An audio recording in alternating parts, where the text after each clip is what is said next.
ಪಂಚ ಗ್ಯಾರಂಟಿ ಯೋಜನೆಗಳ ಗ್ಯಾರಂಟಿ ಅನುಷ್ಠಾನ ಸಮಿತಿಯ ಸುಳ್ಯ ತಾಲೂಕು ಮಟ್ಟದ ಪ್ರಥಮ ಸಭೆಯು ತಾಲೂಕ್ ಪಂಚಾಯತ್ ಸಭಾಂಗಣದಲ್ಲಿ ನಡೆಯಿತು.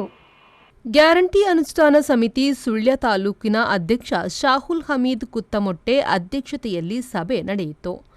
ಅರ್ಹ ಫಲಾನುಭವಿಗಳು ಯಾರೂ ಕೂಡ ಗ್ಯಾರಂಟಿ ಯೋಜನೆಯ ಸೌಲಭ್ಯ ಸಿಗದೆ ವಂಚಿತರಾಗಬಾರದು. ಅರ್ಹರಿಗೆ ಎಲ್ಲರಿಗೂ ಯೋಜನೆಯು ಸಿಗುವಂತಾಗಬೇಕು. ಯೋಜನೆಯ ಪರಿಣಾಮಕಾರಿ ಅನುಷ್ಠಾನ ಸಮಿತಿಯ ಉದ್ದೇಶ ಎಂದು ಜಿಲ್ಲಾ ಅಧ್ಯಕ್ಷ ಭರತ್ ಮುಂಡೋಡಿ ಹೇಳಿದರು. ಸರ್ಕಾರದ ಯೋಜನೆಗಳು ಜನರಿಗೆ ಸಮರ್ಪಕವಾಗಿ ಮುಟ್ಟಬೇಕು ಎಂದು ಅವರು ಸಲಹೆಯನ್ನು ನೀಡಿದರು. ಪಂಚ ಗ್ಯಾರಂಟಿಗಳಾದ ಗೃಹಜ್ಯೋತಿ, ಗೃಹಲಕ್ಷ್ಮಿ, ಯುವ ನಿಧಿ, ಶಕ್ತಿ, ಅನ್ನಭಾಗ್ಯ ಯೋಜನೆಗಳ ಪ್ರಗತಿ ಪರಿಶೀಲನೆ ನಡೆಸಲಾಯಿತು.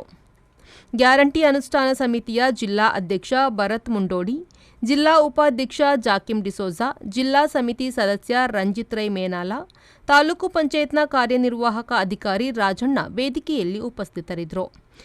ಪುಷ್ಪರಾಜ್ ಶೆಟ್ಟಿ, ವಿ4 ನ್ಯೂಸ್ ಸುಳ್ಯ.